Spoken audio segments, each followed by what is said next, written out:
Hockey fans are funny, man. I mean, the whole summer, rumors are flying about Connor Hellebuyck and Mark Scheifele, how they might not be staying, how Winnipeg can't keep its star players, nobody wants to play in Winnipeg. And then now that Scheifele and Hellebuyck have signed identical 7-year, $8.5 million annual contracts, it's painted as a massive overpay and a huge mistake. Now, I'll be honest with you guys, I thought these two were gone, especially with all the stuff we were hearing over the summer. I really didn't think they were going to be signing long-term in Winnipeg. And yeah, a 37-year-old Mark Scheifele making $8.5 million isn't going to look like the hottest thing in the world. But these deals really aren't as bad as people are making them out to be. With the way the cap's going to go up, if you can get 2, 3, 4 more years of Scheifele as a solid number 1 center, and maybe he starts comfortably regressing to a Michael Backlund type second or third line center, that's money well spent. And again, you can't look at 8.5 and think, oh, that's going to be a real boat anchor in years to come. The cap is going to go up, even as Scheifele regresses, unless he completely falls off a cliff and becomes like a beer leaguer halfway through the contract,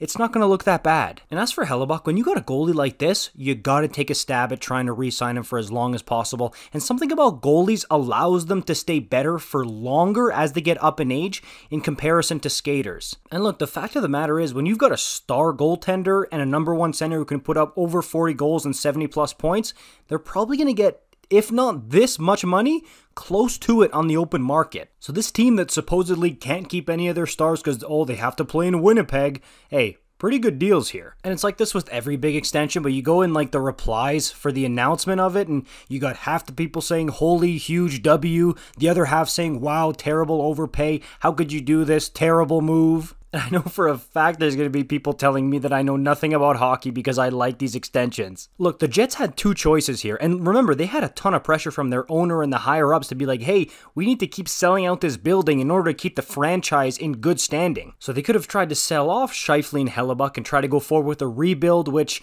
look, that would be a good move, but remember, you got guys like Kyle Connor, Josh Morrissey, Adam Lowry, Nick Ehlers, all in the primes of their career, or maybe even a little bit past it, so a rebuild would be tough there. Or you could re-sign these 2 guys and continue your retool on the fly after adding guys like Iafallo and Gabe Vilardi. Give me your thoughts on this down below, and now that we know that these 2 guys aren't going anywhere, where do the Jets finish in the standings this year? I'll see you in the next one. Peace out.